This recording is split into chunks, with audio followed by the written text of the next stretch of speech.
methylene blue shit. Let's go. Probably won't feel it. Like it's so Subtle. mild. Yeah. We good to go? Yeah. I think Guess it's so. recording. Colin, thank you for being here, bro. What's up, bro? Thanks for having me. Yeah. I didn't want to say it before we hit record, but do you remember when we met? No. Yeah. I didn't think so. So I think it was probably either 2020 or 2021. Yeah. We both got in the sauna at an anatomy together. Really? And we ended up doing like sauna, cold plunge. No And way. we like talked for like an hour. Damn, and I you- don't remember. What the fuck? And you had just told me, you were like, yeah, dude, I was working at ADP. And you kind of just like quickly elaborated to the fact that you didn't like that career Yeah. and that you were starting to try to do something different. Wow. And then next thing I know, I started seeing you on like Arlen stuff. I was like, shit, dude, I recognize that guy. That's so funny. So that was 2021. Yeah, it must have Okay. been. So it was like right when I moved to Miami. I mean, Yeah. I was already an entrepreneur for over a year at that point. Yeah. But yeah. That's cool. Yeah, That's that's awesome. funny. Oh, yeah. So let's go back to before that though. So what do we need to know about you to make sense of the stuff that you're up to now on social media and just the life that you're living now? Yeah. So I grew up pretty normal middle class family in New Jersey. So if you ever been to the Northeast, Where in New Jersey? I like to say Central Jersey because it's actually in the middle, but some people say there's like no Central, it's South or North. But it's like 10 minutes outside of Trenton. It's called Robbinsville. Okay. Yeah, so very small town. Really nice high school though, like brand new high school when I started going there. But yeah, we were middle class. You know, my dad made 6 figures a year doing sales. My mom stayed home with the kids to raise us. And my dad was really into sports when I was growing up, so he had me as soon as I could walk, playing wiffle ball in the backyard, doing, t-ball, and then moving my way up to baseball, little league, lacrosse, wrestling, football, you name it. I was playing it. And I never really liked sports necessarily. Like I wasn't really like a team sport player. And I really liked being creative. Like even as a kid, I was like, building these crazy Lego sets for like 3 hours at a time. And like I would like do it with the instructions and I'd like take them down and start over and build my own thing. And my mom noticed really young that I was like extremely creative. I was making comic books and I was selling them back to my parents. And that was like my first little business. So I always had kind of like a creative driven entrepreneur side to me when I was growing up.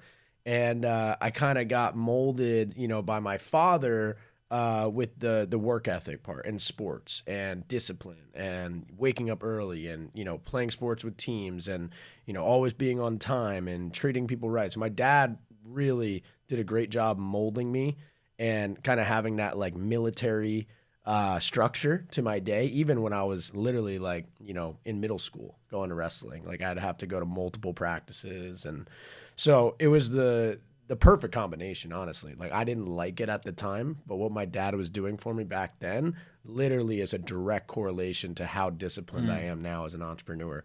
So long story short, in high school, played sports the whole time. Started drinking, at 16, like every other high schooler kid, going to basement parties, whatever. And I really love to party, like much more than everyone else. I think it's because I didn't like playing sports and I didn't feel comfortable there, but I was forced into it for so long. And then when I drank, I kind of got to escape and I could feel like my inner creativity. So that was like my time to like let loose and like be myself. So I went to the #1 party school in America, University of Arizona, joined a fraternity, partied my ass off for 4 years, had a lot of fun. I mean, in the moment, there was nothing else I'd rather be doing. I didn't know shit about entrepreneurship. I wasn't one of those kids, as a freshman or a sophomore in my dorm room making a Shopify store. No, bro. I was doing drugs. I was partying. All I thought about, was drinking, having fun, and girls. And that was it. And I did that for 4 years. Graduated. I still got in my business school. I got a 3.0 in the Eller College of Management. And then I got a job immediately after at ADP, and I was doing outside sales. My dad is in sales his whole life, so I was like, I'll probably just do what my dad does. Like I'll go, travel. At least I can kind of make my own schedule. Like, I'll just climb the ladder, get my 401k, start a family, the whole nine. So I did that, and I got the job right out of college, and I lasted about 11 months, and I quit. But in that time, I had, some awakenings happen. I was $50,000 in debt from student loans, credit cards, and then also a personal loan that I took out to start a entrepreneurship side hustle that went terribly wrong and failed. And then I had, my monthly car payment for a car that I didn't even like to drive. My apartment that I didn't enjoy either. I didn't like the people I was living with. I didn't really feel aligned anymore. And I just felt like I was in a massive hole. All of a sudden I woke up one day and I was just like, damn, like I don't even like myself. Like I don't like this life. I don't like what I do. I don't like the car I drive. I don't like the people I'm with. I don't like their habits. I felt that inner creativity like calling again. And I just started to listen to myself, man. I just started to separate myself.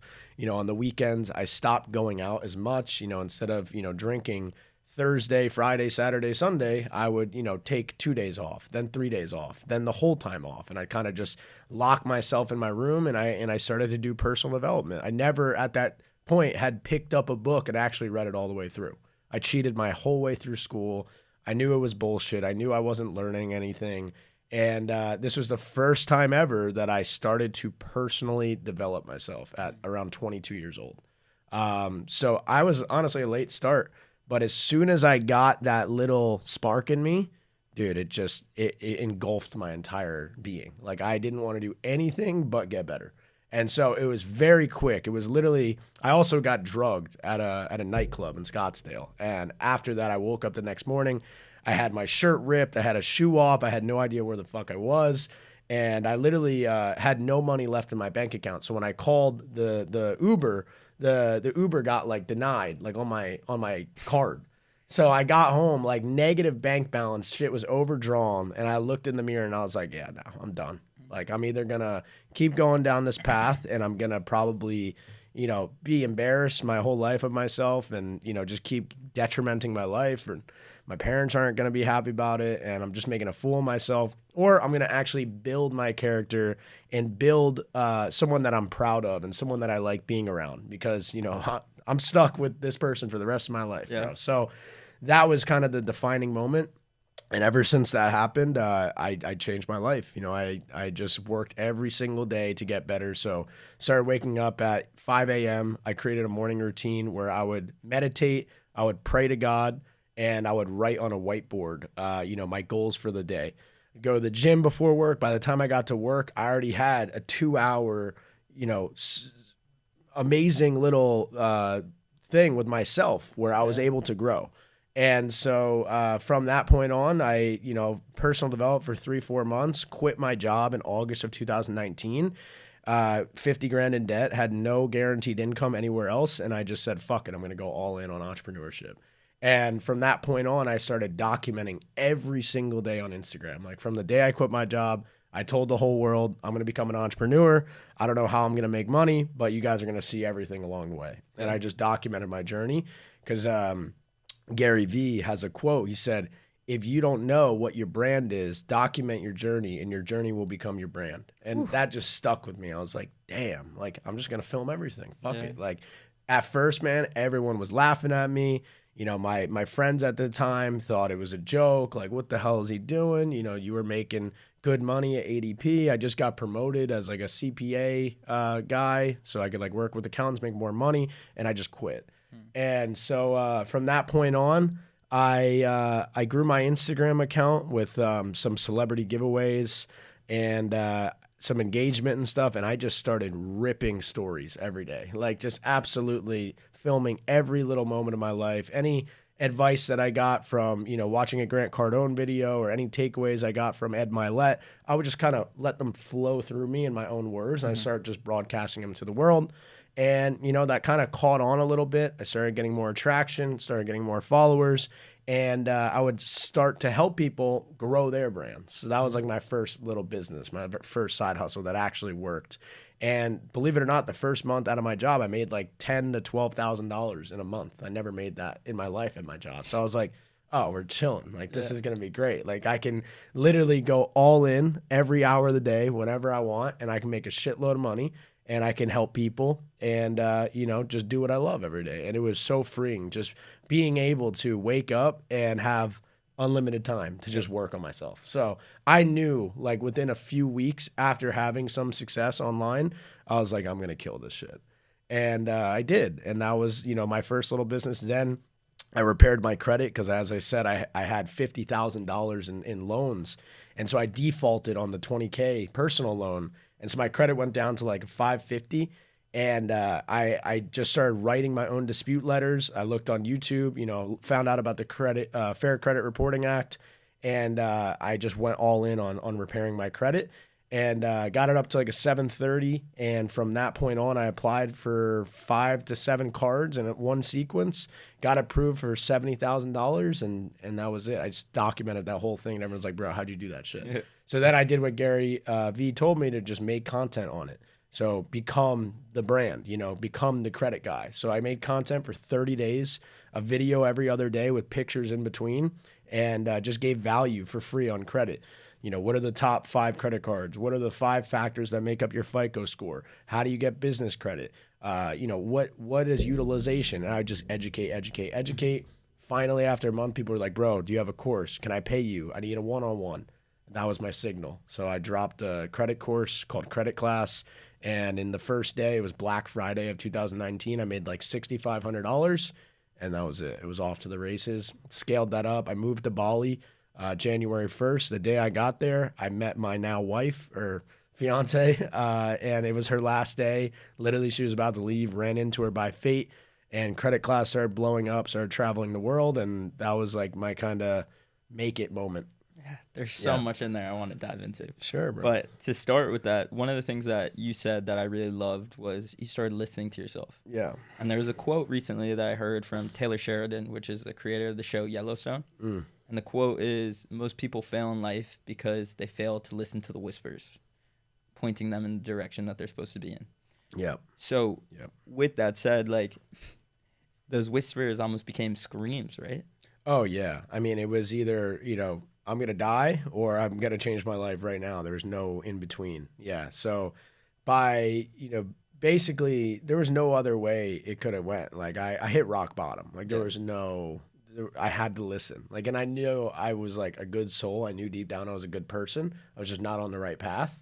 And I was like, okay, this is the point where I switch paths. Yeah. So it was pretty easy to make that decision because otherwise I would have had to go home and live with my mom and dad or there was nothing else to do. It's interesting to think about, right? Because maybe if it wasn't that bad, you wouldn't have been able to make the switch. And I think about often like what separates the people who were able to like take that leap of faith and like be in debt and still be willing to go out on that entrepreneurship path. Yeah. Versus the people who stick in that job. And weirdly enough, it seems like it's pain. Oh, dude, there's something else that's even crazier. So in 2015, I was a sophomore in college, and I went home for summer break, and I went to a party in my hometown, and at the party there was a kid that was just super intoxicated, and he just wanted violence, and he tried attacking another guy at the party. He pushed him off, and I was the next victim that he attacked, and so he came up behind me and just started wailing me in the face, like never even talked to him that night at all, and just got randomly picked. But it happened for me. So I got beat up that night, woke up the next day in the hospital. My face was literally in like 26 pieces. Why me? What the fuck? Why did this happen? It was summertime. I was getting tan, lifting. And I was just, total victim. Like, what the fuck? Why me? Why me? And so that basically stuck with me for the next 5 years because, we sued the homeowners and the guy who did that, and so I always thought when I got out of college that I was gonna be different because I was getting a settlement. So I was like, I don't have to really give a fuck. I don't have to work hard. I don't have, I'm gonna just study entrepreneurship. I'm gonna study how to invest because I'm gonna get paid this money and it's gonna separate me and I'm good. I'm special. I don't have to do this stuff. So that was kind of my mindset. Also, during that time we just talked about, I was like, well, I'm going to get this money this year anyway, so I can do whatever I want. And the money never came. So Basically, I think that was another, little Omen or from God yeah. that, he knew how, like, on the other side I needed a Yeah. lot of pushing. Yeah. So he did that for me. And then he also, did the part where I got drugged for me. So that was like two different, catalysts in my life right there. And what was cool about it was, I created the whole plan as if I got the money. So the money's going to come in. I'm going to start buying real estate. I'm going to get an Airbnb. I read Rich Dad, Poor Dad, how to invest, assets over liabilities. So I understood the structure, but the money never came in. So I had to build it myself. So over the next, 4 years, made millions of dollars by myself. And the coolest thing was when my 2021 tax bill was due, it was $470,000. The check came in and I just paid the taxes. So I got to keep all my money. Go. Yeah. That's funny. That's such an interesting story. Crazy. Whew.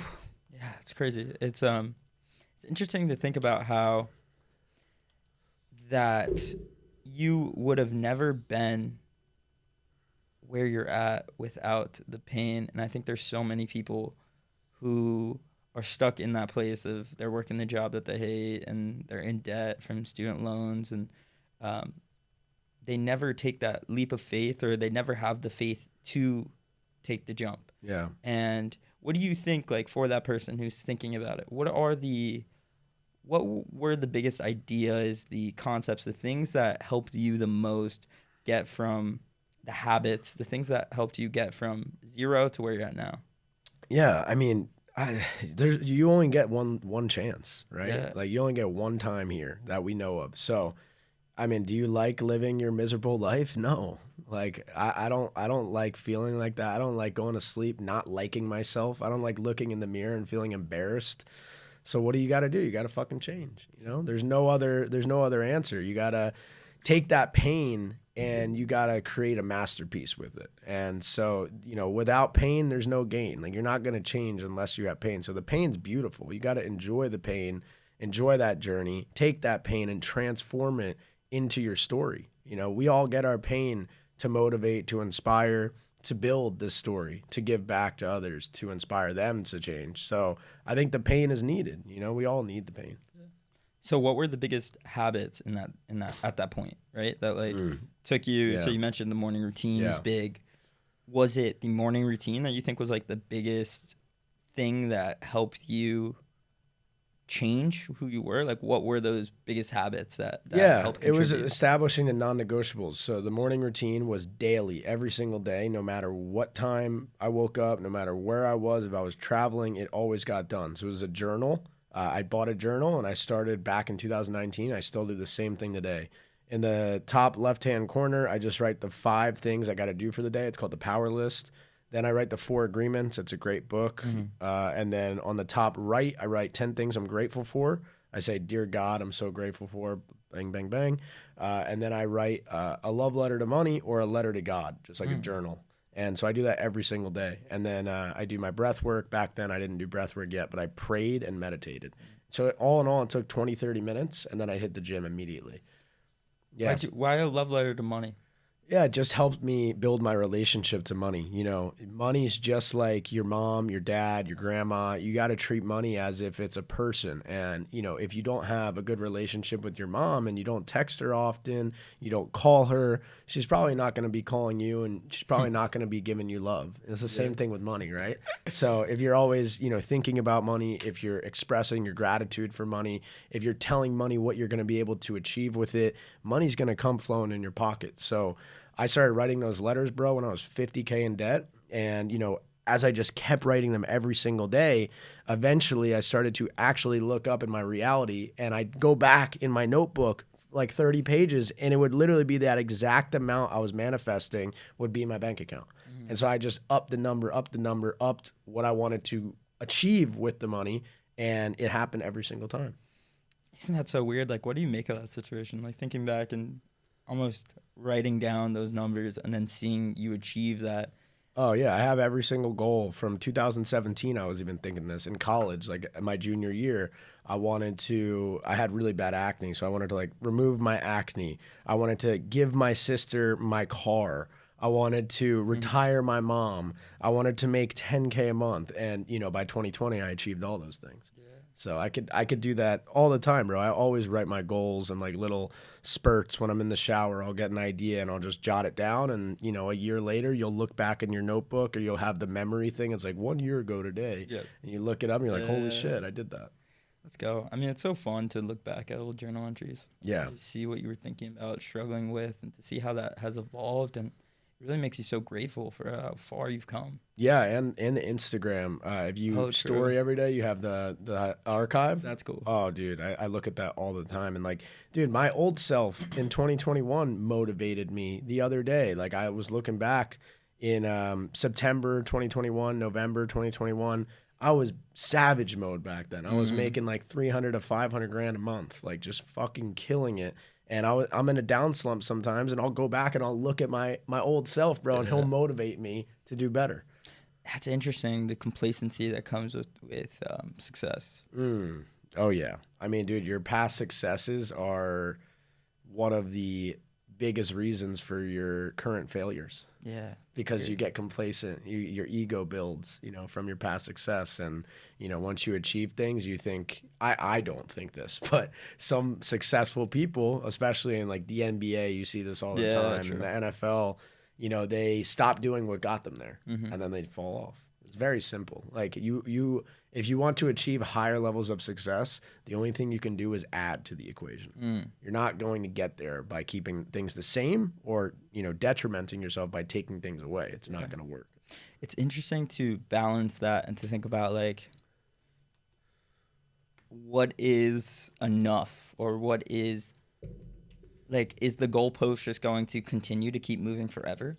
Is there a place of satisfaction, or does it even matter? Like, yeah, it doesn't really matter. It's more about serving people. I agree. At this point right now, I've finally come to realize over the past year now that it's not about money at all. It's the money comes, the more people you serve, the more people you impact. It's really that true. Karmic law is so real. Like if you provide shitty services that do not work, and if you fuck people over, you will get fucked. There's never been anyone who's got away with something bad.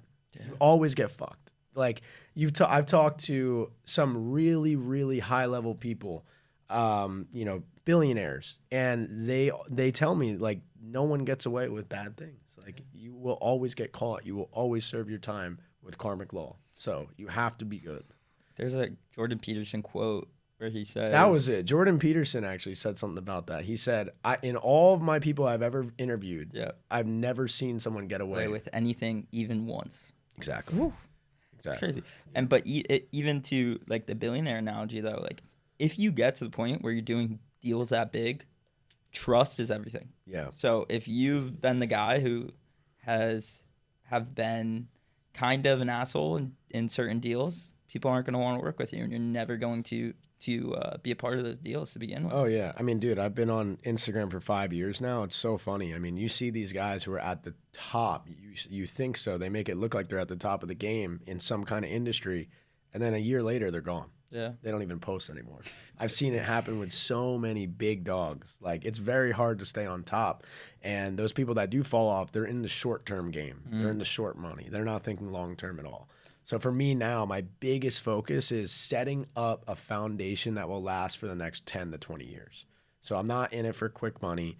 This year I've made less than I have in the past 3 years because I don't give a fuck anymore. Yeah. Like I've made enough quick money and I'm done doing that. I'm building programs now that will benefit people forever. Like I could do the same program that I'm creating now for the rest of my life, and it will always be a needed service.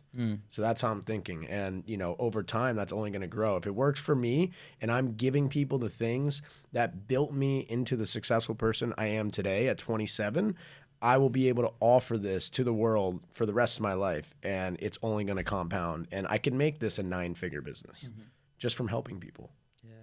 It's interesting to go back to being in that grind, being in that journey when you're first getting started, and when you're starting to really discipline yourself and really try to become uncommon. And by definition, uncommon people are uncommon to find. And I'm asking this selfishly, when you are in that place, when you're grinding and there's not there's not very many people who relate to you at that stage. And a lot of the friends that you had before that point aren't the type of people you want to be hanging out with now. Was that difficult for you to find that tribe of people who related to you? It was, but I felt like I was just on like my hero's journey. I feel that. I was the light, bro, and I knew it. Like at that point, it was so solidified in my mind that like this is what I need to do, and it doesn't matter. Like if I'm alone, I knew I was gonna be alone for a good amount of time, but it was cool because my friends were already waiting for me at the next level. Dude, I started traveling the world. I started realizing, holy shit, like I was thinking so small, like my little group in Scottsdale, Arizona. There's millions of entrepreneurs all around the world that are doing crazy shit. And that's what I did. I just, kept sticking to my vision, kept giving my value out to the world. And I attracted new people, new friends, new networks. And it was awesome. And today, even right now, like, I'll hang out with a group that I was hanging out with a year ago. And I'll be like, holy shit, like, I don't know if I want to be around these people anymore. Like, because my growth, continuously is so fast, and that's fine. Like, people are going to respect that, and no one that's more successful than you is ever going to look down and tell you something, bad. They're just not going to do that. They don't have time to do that. Nor do they care. They're worried about their success. So yeah, you just keep moving and the right people gravitate towards you. And I got my girl now and we're engaged. So, I like keeping my circle small. I'm fine having 3 to 5 friends. Totally. I think that you made a really interesting and important note talking about the loneliness time and like understanding that this is a part of it. Like this is a part of the journey. You have to go through this loneliness. It's like even a sign that you're doing things right. Yeah. Like it's required. Yeah. 100%. Yeah. I mean, and the cool part about being lonely is like, if you start to love yourself, you start to love being alone. So I love being alone, bro. Yeah. Like when I didn't even have girls, like there was a point where I didn't even care about girls anymore. I wasn't going out. I didn't need to get chicks like on the weekends. Like I was just solo and it was awesome. Like I just love being alone. I love taking walks. I love getting into my work. I love personally developing through books and podcasts. I mean, I just became a learning addict. All I wanted to do was learn and get better and hit the gym and level up. And that's what I did for a good amount of time until the right people just gravitated towards me. Yeah. I mean, I had to create the person I was proud of to even attract my girl. Mm-hmm. So I like by the time I met her, I had become a completely different person than I was a year ago. That's why I was able to attain her. That's an important note, right? People like think that person are they almost like entitled into the belief that like that right person is waiting for you, but you have to build yourself into the right person to attract that person. Oh yeah. Yeah. You might not get your dream girl for another 5 years because you still have work to do. Yep.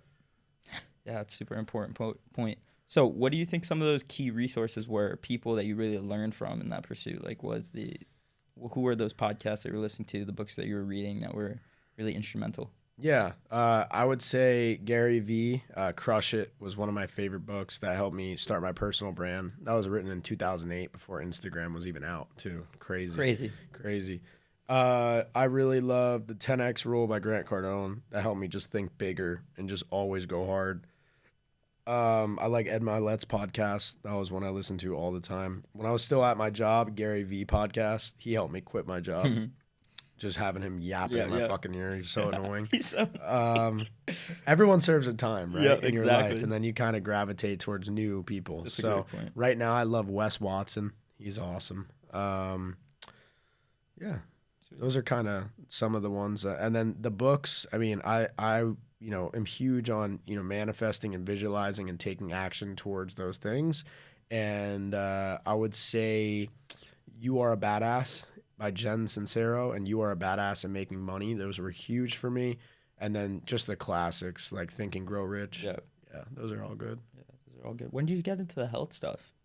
When I moved to Miami in 2021, I was traveling from 2020 all the way to like mid 2021. So I was living in hotels nonstop, eating seed oils, like didn't really have any knowledge of that stuff. Yeah. And right when I moved to Miami, got around some entrepreneurs. They started mentioning Gary. And I was like, what the fuck? Like biohacking, what's all this? And man, right when I got into it, I just fell in love with it because it's all about growth, right? Like if you're growing in your business, if you're growing in the gym, why are you not growing, on your blood tests and your health and your, peptides? And, so that kind of opened up a whole new world for me. So in 2021, I I had a call with Gary Brecka when he used to own Streamline Medical. This was before 10X Health. And had a great call with him. I actually went to his house, tried the NAD drip bag. Nice. So I did that there and talked to him and Sage, his wife, for like 2 hours, and just amazing people. We just had, so much to talk about. They're so loving and give so much value. And after that, yeah, I invited Gary to come speak at one of my events, and we just became friends, and we're homies now. We're talking about going to the Drake concert actually today. But yeah, dude, he's awesome. And yeah, health is such a big component in my life. I mean, it makes everything better. I'm actually creating a coaching program right now around fitness and health. Nice. Yeah, so that was kind of what I was talking about earlier, building something that has built me into who I am today that I could do for the next 10, 20, 30 years is health, bro. Yeah, 100%. It's so, I mean, I get more inquiries from my Instagram stories about health than credit or Bitcoin or any of the other things that have made me most of my money. People just look at my physique and they look at my daily habits. They're like, bro, like I want to be like you. I don't even sell anything like that. Yeah. So I was like, what the fuck am I doing? Like, why am I not offering people what they want? Yeah. They follow me for this. I pour into them for free on stories about 10X Health, about the supplements I take, about my diet, the carnivore diet. And I've never had a program and a community around it. So I was like, fuck, I'm just going to do that. I was curious if you got into the health stuff from the self-improvement side of things or from the corruption side of things, because when you start to study like the money and all this stuff, which you do, and you have done those deep dives, you start to realize how corrupt that industry is, and then you start to think about big pharma and big food. Yeah, and all for this sure. type of stuff. I mean, when COVID happened, I really started to wake up to like, holy fuck, like we're in the Matrix. Like there's some crazy shit going on. So that definitely woke me up to, seed oil and Bitcoin too. Like all the Bitcoiners are. Isn't that funny? All the Bitcoiners are huge in that carnivore space. They're truthers, right? Like they know they can just feel all the bullshit. They have bullshit detectors. So, you start talking about seed oils. You start talking about the food industries, and you watch these documentaries and you just fully get engulfed in the truth of everything. And so yeah, that totally turned me on to health and just looking after what I'm putting inside my body. The water too, not having tap water. There's a website where you could look up your zip code and you put that in there and you can see every single cancerous toxin inside of the tap water where you live. Miami is awful. That website's eye-opening. Yeah, that website's crazy. I mean, you guys could look it up. EWG maybe? We'll put it in the notes right there. Yeah. But man, look that shit up and you're going to want to order some Mountain Valley Springs or some Aquapana. Oh yeah, that is for sure. Yeah. Yeah, I was curious so I was listening to your episode with Luke Belmar before this, and it seemed like he kind of had your wheels spinning a little bit. So I was curious if there's anything that has made you evolve your thinking recently or change your mind on. Yeah, so I mean, that whole episode was about money and liquidity and Bitcoin and crypto. So Luke basically he likes to call it a liquidity maximalist. So basically he's not tied to one asset class. I, in 2020 and 2021, was a Bitcoin addict, Bitcoin maxi, like they call it. And so I didn't, want to look at anything else. Everything else is a scam, which it is. I still am a firm believer that 99% of altcoins are scams. Even if you say ETH isn't, ETH is the perpetrator that creates all the scams with the ERC20 tokens. They're all rug pulls. So that was always my understanding. But if I would have just been a little more open-minded and listened to some people that understood liquidity tides, and when the Fed turns the printers on and QE rushes in, it goes to those riskier assets. So if you understand the tide of liquidity and you understand when it's going to get sucked out when they go in the QT and they raise interest rates, you know exactly where to put your money when QE is happening and where to take it out when QT starts to happen. So like Luke just was smarter about where he put his liquidity. So, he put it in a lot of altcoins and NFTs, and he knew the right time to get out when the Fed, his whole thing was, his signal was as soon as the Fed board sold their stocks and they made an article about it, they said, oh, the Fed board is not allowed to trade anymore. And so they have to sell. That was the top. And so he sold, somewhere around there. And yeah, so I basically, for this cycle, I still have like 80% of my net worth in Bitcoin. I didn't sell any of it. So, I watched my shit drop couple $1 million. Does that freak you out? Yeah, it was stupid, bro, because I'm a long-term thinker. You know, if you are someone that is okay with, you know, the 10-year holdup of Bitcoin, like putting your money in Bitcoin, being okay with it dropping 80% every 4 years, and, you know, knowing that over the next 10 years it's going to go up 1,000%, then it's okay. But for me, like I literally had like 100% of my net worth in there. Yeah. So like imagine, you know, it going down 80% and you not having a plan to get out in the short term. Like all I had to do was just take profit on 20% of it to mitigate most of that downside. If I would have just went in cash for some of that and then being able to buy at the bottom. So like I didn't have a short-term plan. Yep. And long-term plans feel great and sound awesome when Bitcoin's at $65,000. You're like, oh yeah, whatever. Like I'll wait 10 years to sell. Yep. And then it goes down to 15K, you know? So yeah, this cycle, I'm just, I'm way more open. I literally studied all 2022, the Federal Reserve, you know, quantitative easing, monetary policy, and I understand, you know, where liquidity goes. So I'm open to getting in, you know, other asset classes, and I'm fully open to selling and going back to cash, you know, when the time is right. So that was kind of what that episode was about. I'm still a full long-term believer in Bitcoin. I'll never sell half of my stack that's locked up in multi-sig cold storage forever. So, yeah. So would you say that was the biggest lesson learned from that experience? Is that you should be mitigating some risk, taking out some profit, making sure that you for have sure a little bit liquid? It was stupid what I did, to be honest. Like I should have invested more in myself. You know, I wanted to buy a Lambo. Like, yeah, that sounds stupid for most, but for me and the way I position myself on social media is a great option, you know? And right now I don't want to do it because, you know, I don't want to sell Bitcoin to buy a fucking Lambo. I could buy 10 Lambos right now if I wanted to, but to sell Bitcoin at these prices is stupid. So yeah, like taking profits and, you know, having a lot of cash on hand, even putting it in T-bills, short-term T-bills, like, you know, there's smart ways to, you know, have liquidity in the short term. So that's this next cycle. I'm actually moving to Puerto Rico. Oh yeah? Yeah, January 1st for 3 years. So Do you know where in Puerto Rico you're going? Dorado Beach. Oh, you're going to Dorado? Yeah. Sweet. Yeah. Sweet. We'll talk about that after because my brother lives there. Oh yeah? In Dorado? He lives in Rio Grande, so the other side. Very cool.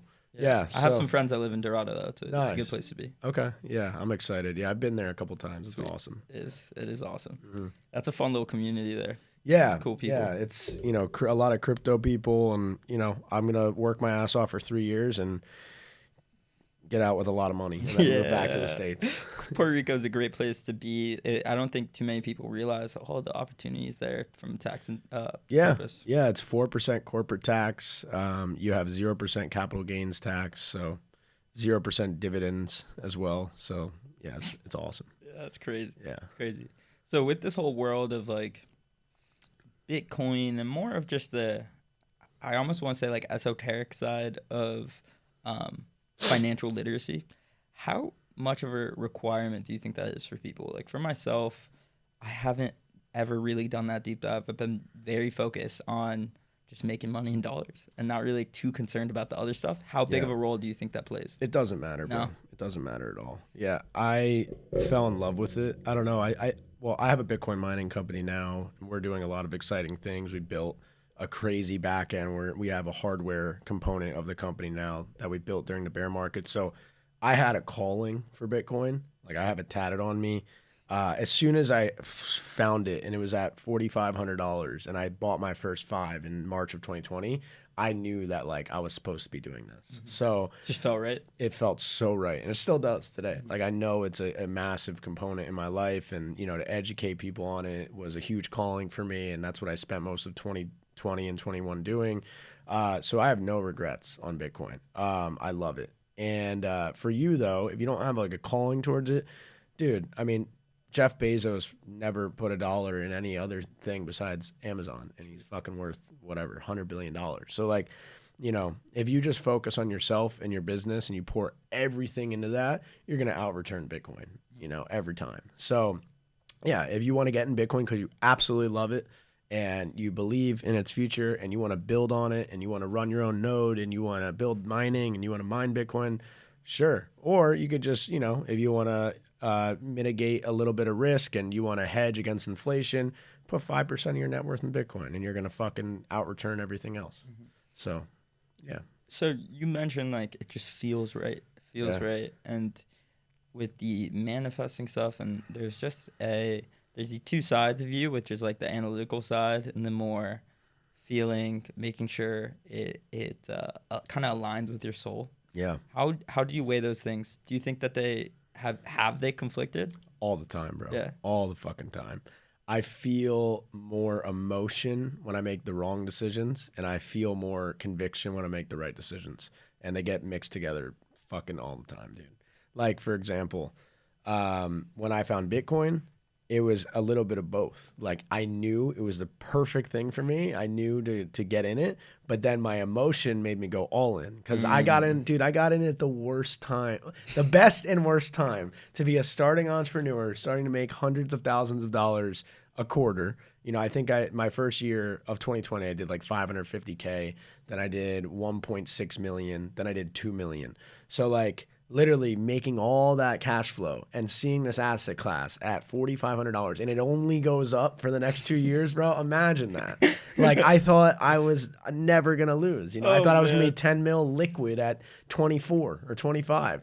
And I got halfway there and then it fell down. But dude, yeah, it just back to what you said. It's that, it's that duality of, what your soul is saying is right, which is always right. Your heart and your soul, if you can listen to that and you can tune into that, make decisions based off of that, you're going to have a fantastic life.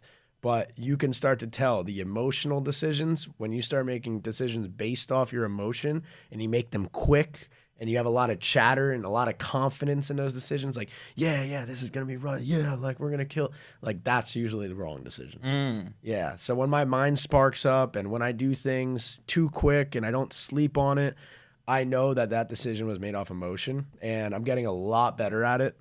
For example, like when I met my girl, I knew that was a deep down heart, soul decision. And that has been right since the day I found her. So like there's many different things that I've started that have been emotional, that have always been short term and ended badly. And there's always been the long term amazing decisions that have been from the heart and the soul that are still going today and are going to continue for the rest of my life. So yeah, you got to really tune into that. And that's why having that first hour of the day to yourself, to sit in silence, even if you don't want to meditate, just fucking sit down with your coffee without your phone and just look outside, just look at a tree or look at the ocean. And just having that, bro, that silence, you're going to start to be able to tune in. Your antenna is going to grow a little bit larger and you're going to be able to receive a little bit more. And over time, as you build that antenna muscle, you're going to be able to receive more and more and more. So like recently, my antenna has been, I feel like it's been really up recently and I've been receiving a lot of great downloads and I'm making a lot of sound decisions that I know are right immediately because I've felt them out through my soul and through my heart. It's important, man. I think about this sometimes. Like within the last 6 months, I decided, all right, like I'm going to kind of create a personal brand, start creating content. Yeah. And it was through that I realized if I want to have original ideas, if I want to have creative ideas, I need to grow that antenna. I need to sit with myself in silence because when you are constantly stimulated, you are never going to have those original ideas. You almost need the boredom to start to get creative and to allow your mind to run. 100%. And you also need, for me, when I work out, it solves everything. Like when I fucking kill myself in the gym, when I do HIIT training and I get to that point where I feel like I'm going to throw up, and my heart is beating out of my chest. I got fucking, sweat pouring out of me. That is when I enter a different realm where I break through something. My antenna shoots up through the roof and then you hop in the cold plunge after that. And then you're in the shower all fired up and then boom, you get hit with an idea. So, just having that happen once or twice or 3 times, you start to understand, oh, okay, this is the recipe for getting downloads. And you start to structure everything in your life to receive more. And for me recently, it's been, I've done ayahuasca, I've done DMT, I've done every psychedelic you can do. And man, just doing those simple things are the same thing as doing, the most hardcore psychoactive things. But if you do them over a long enough time, it's the same result. It's all the same shit. Yeah, you can speed it up if you do those psychoactive things, but the downloads that come in through those are going to be a little cloudier and harder to retain. Like in the moment, you might get it clear, but then you forget about it. Yeah. You can't pull it back in. So for me, just having that consistent window of an hour every morning when I wake up, my brain is completely cleared out and I have my phone in the other room turned off and I have my hour to do my journaling, my breath work, my meditation, my prayer to God. That's when the magic happens every time. It's a great reminder myself. And as you say that, it's like it fires me up because it's something that I need to do more of. And I think about how, like, for a while when I was in school, I was like so on it. Yeah. And I've kind of fell into a bit of complacency recently. And I feel like when you win the morning, you win the day. Absolutely, bro. I mean, everything starts the moment you wake up. You got to start stacking your wins. So make your fucking bed. Do your push-ups, do whatever you got to do to stack the wins early, and then you're just building momentum off the whole day. Like before I even came in, bro, I had a whole morning routine. I had an hour and a half workout. I counted my macros at breakfast. I did my breath work. I did my journaling. I know what I'm doing the rest of the day. Come in, crush the podcast, and then you're already, win. And you just do that every day, bro. Like the best people in the world, they don't take off a day. They don't even take off Sundays, Saturdays, nothing, ever. It's just the same thing every day. And do you think that's coming from a place of love, though, versus discipline? Yeah, it's coming off me doing things for not myself, but for others. Like once you start operating for others and not yourself, that's when you're at the highest frequency. Because I've already created this machine of who I am. And now I'm doing this because if I don't do it, I'm not serving others. Like everyone's watching me. Imagine, the kid that today he saw me wake up at 5 a.m. after I was out on a yacht yesterday, bro. I got home late. Still, no matter what, I woke up. And because I woke up and I posted my morning routine and I posted my little morning message, that kid today is going to go and quit his job and go start his business. Isn't that funny, the power of the audience in that regard? Like, it's everything, bro. It's everything. If you make a commitment to those people, it's very hard to go back on your word because you have a shit ton of people listening to you. Bro, the impact is so large, you never know how big it is. I mean, as soon as you launch an offer, you can see, like, if your offer is tied to your morning routine and your message and your daily consistency, you're going to see those sales continue to rise. But, like, dude, it's crazy. You could have someone come on your page, and as long as you show up for them every single day and add value for free for 3 months, they're going to buy something from you. And they're also going to change their life. So it's just a win-win. I mean, you're just raising the collective consciousness of everyone. And like during my prayer, that's what I pray for every day. I pray for wisdom from God, and I pray for him to use me as a vessel so I could bring up the collective consciousness and just be a force of good. The servant mentality. Yeah. Back to that. 100%. That it's not about you. But what's funny about that is, like, when you do save yourself, you save the world. Like exactly what you were saying. Like when you dial in and really lock in, like think about how many more people you've helped by self-improving versus if you never self-improved. Dude, exactly. People think you're selfish in the beginning. Fuck yeah, I'm being selfish, but it's for you. Yeah, it's selfish. By you, separating yourself from the crowd, not going out on the weekends. Oh, you fucking asshole. You don't hang out with us anymore. Yeah. Motherfucker, in 3 months, you're fucking hitting me up for advice. You're going to the gym now. That's why I did it, bro. Dude, it's so funny because that happens so much. That's a story that I've seen in my own life. And I feel like almost everyone who does this path and they let go of those friends and they get the shit from those friends come back. And first they laugh at you, then they fight you, then they join you, whatever that quote is. It's real, bro. It's so real, man. Yeah. So real. What does the tattoo Relentless mean to you? Yeah. I kind of have a sense after All In. Yeah. So this is the first tattoo I ever got. It was the month I quit my job. My buddy, Paulie Long, he's this kid I met in Scottsdale. He actually did an investment with me that went wrong. That's how we met, through like a bad investment. No. We both like lost all our money. And he was a personal trainer. I think he was like 28 at the time. I'm 23. And we really clicked. And he was full tatted up. And he moves to Scottsdale. and he knocks on my door and he's like, bro, like, let's do this entrepreneurship shit. Like, let's fucking go all in. And that's like when I quit my job, the day he got there. And so like we started with nothing together. We would meet every day in this little office, like in my apartment complex, and we'd work all fucking day. And he was like, bro, we got to get tatted. Like, let's get fucking tatted. And I'm like, dude, I'll never get a tattoo. Like, no one in my family has tats. Like, my parents hate that shit. And I was like, fuck it. Like, we're all in, bro. There's no going back. And I just thought of, like, a word that makes sense with, like, that current situation. And I was like, fucking relentless. Like, whenever I'm feeling like I'm not going to make it, I'm just going to look down at this tattoo and I'm going to fucking be relentless about it and just keep going. So I did that. And then right when I moved to Bali, I was 23, so I got 23 tatted on me. Nice. Signifying like the best year of my life, and you know, the person that, you know, I want to be moving forward started at 23. So I always can remember that. So I got a text last night from a friend who's in Bali right now, and he's like, "Yo, I extended my visa. Please come out here. It'd be awesome." Yeah. Any thoughts? Any thoughts Have on you that? been? Any advice? I've never been. Okay. And I do feel right now like I don't have a spot. Like, I don't know where I should be. I feel a little lucid in the fact that, like, do I go to Miami? Do I stay home? Like, save money? It's either going to be incredible or it's going to be terrible. And the reason why I say that is because that's how both of my times went. So Bali's a magical place, bro. It really is. There's some magic going on over there. When I moved there, literally, as I said before, the day I moved to Bali, I ran into my girl, who is now my fiance, and it was her last day and her last hour of the night before she left. Crazy. And I knew right when I fucking saw her, bro, I was like, this is my wife. Like, I had this crazy download in my soul and my heart, and I knew it right away, and now she is. So it's one of those places, and that whole month where I stayed there, bro, I met some of my friends that I'm still friends with today. My friend Paulie is now married to a Balinesian girl, has 2 kids, and lives in a fat villa out there. He never left.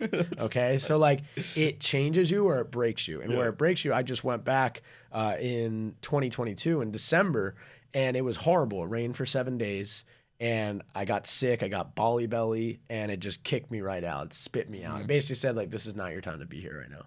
So it's a magical place. Like they call it the goddess or the island of the gods, I think. So it's, dude, the energies are crazy. Like, it's either going to change you or break you. It almost sounds like ayahuasca in a very weird way. Yeah, I mean, I feel that. Yeah. So I don't know. If you feel called to it, go. But hey, dude, who gives a fuck? If it doesn't work out, you just go home. Yeah, exactly. That's the thing. Like, taking risks are not really risks, bro. Yeah. In today's day and age, you're fucking healthy. You're young. You got a family that probably loves you. You can fall back on them if you need to. There's no risk. Dude, it's such an important note, right? Like, people don't realize that. It's like they have this idea that it's like this biggest deal in the world if they quit their job. Well, some people are fucked. Like, some people don't have a family, and some people have 3 kids and a fucking wife that they got to take care of. Like, that, you got to be a little more risk adverse. Yeah. But if you're 21 and you're watching this and you actually have a family to fall back on, even if you don't have a family to fall back on, but you're healthy and you're young and you have some confidence in yourself, bro, go move to that other country. If it doesn't work, you come back and get a fucking job at a car wash. Like, I mean, even if it's not that extreme, even just like taking the unconventional path of not getting the 9 to 5. Yeah, don't get the 9 to 5. Because so many people don't want it, but they solely do it for the fact that everyone else, that's kind of what they care about. That's it. I mean, it's just they don't want to look bad in front of everyone else. They don't want to make a scene. They don't want to be talked about. They think that everyone else is thinking about them. No one's fucking thinking of you, dude. Everyone's too busy thinking of what you think of them. But it's true, dude. It's true. I mean, you think about, even with the podcast, like, you think people are going to like care or judge you, whatever, and it's just so not reality when you actually do it. Yeah, you just get up here and just be yourself. Yeah, 100%. But it's harder. It's harder. You know, you can say that, but it's harder than it is. Was that hard for you with social media when you were first getting started? Yeah, you can look back at my stories in my archive, dude. In 2019, my voice was like this. I'm like, "What's up, guys?" Like, it was funny, bro. You know, I tried to become someone that I tried to become that person that I thought people wanted me to be in my mind, which was complete. I just had to be myself, bro. Yeah. Like, so we're all born in a certain way because it's for a reason. Like, we have to be our most authentic version of ourselves, and that is how we level up the collective consciousness. If you're trying to be someone else, it's gonna fuck everything up. So Yeah, it was definitely hard, bro. I mean, in the beginning, it took a lot of getting used to. Got a lot of negative comments. I had a lot of people talking about me in my town.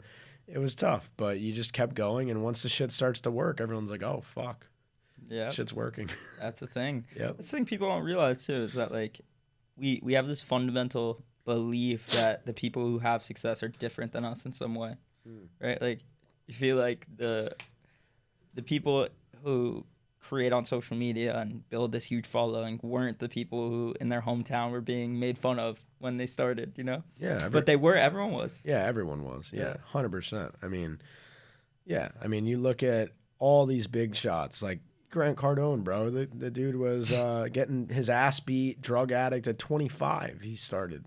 Yeah. Like Crazy. everyone came from a rough path most of the time. And that authenticity, to speak on what you were saying before, like that is a game changer in terms of people have this like antenna towards authenticity in the sense that they sense if somebody's being real or fake, and they really just gravitate towards Yeah. people who are authentic, even if that person is like weird. Yeah. They love it. I mean, dude, being real is just a magnet in a world full of fakes. People are so attracted to it because there's not much left of it. Mhm. And, your pain is your power. So, like, when you talk about your pain, that is why the pain happens. So you could share that with the world and you can impact other people and make them realize that, oh, fuck, this guy has pain too. Like, I can be okay with my pain. I can even use my pain to catapult myself into the next best version of myself. That's why it's here.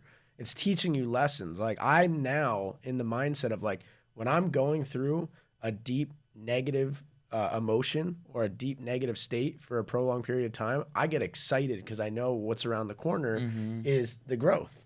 So like whenever you're going through some bullshit, just know like you can't stay there that long. Like you're gonna bounce it. Life goes in waves, man. Like you're never gonna stay on top. Life is not about being happy. We're not here to be happy. We're here to experience every single emotion, the good, the bad, the ugly, and you have to be present and grateful through it all. And that is how you win. Like when you're on the top peak, don't get all fucking excited and don't be, jazzing yourself up in your head because you're going right back down, bro. You're going right back down at some point. Maybe your peak will last 2 years. My peak for 2020, 2021, that was like a 2-year peak. I literally felt like I could do no wrong. I was on top of the fucking world. My ego was through the roof.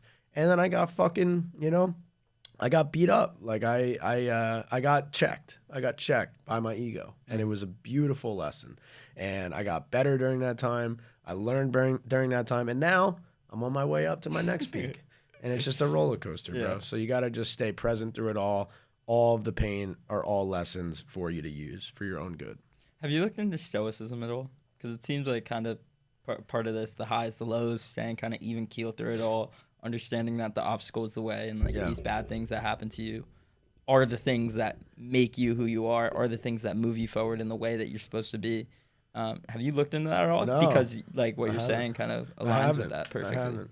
It's interesting. Yeah, I got to check that out. Yeah, that's funny. How Jocko Willink said this about Jordan Peterson, that Jordan Peterson and him are philosophically almost perfectly aligned, but all of Jocko's lessons came from war, and all Jordan Peterson's lessons came from study. Isn't that funny? Yeah, that's awesome. So, would people DM you, and I'm sure you got a lot of DMs now, is there a common piece of advice you hear over and over again? A common piece of advice? Or common piece of, or a common question that people ask you, or piece of advice they ask you for, I should say? Not anymore. I don't really get dumb questions anymore. Yeah. Yeah. Is there good questions, though, that you get over and over again? Yeah, for sure. I get a lot of questions about my routine, my health, what I take, like what is in my life. Like, what sauna is that? What supplements are you taking? What peptide is that? What books are you reading? Where'd you get that piece of furniture? Like, just whatever the fuck I'm posting, bro, people want it. Because, like, they know I'm winning. So, if you can align that with your products and services, bro, you're always going to make money. Like, literally, it was Labor Day, right? So, I have, if you have an education company or you have an info product, there's no overhead. It's done. You made it one time. You can put whatever fucking price you want on it, and you can just sell it. So whenever I haven't done this in a while, I kind of forgot about it, but whenever there's Labor Day, Memorial Day, Black Friday, you just drop the price by 25%, or you fake it. You just say like, oh, 50% off, and you say that it was 2K and now it's a K.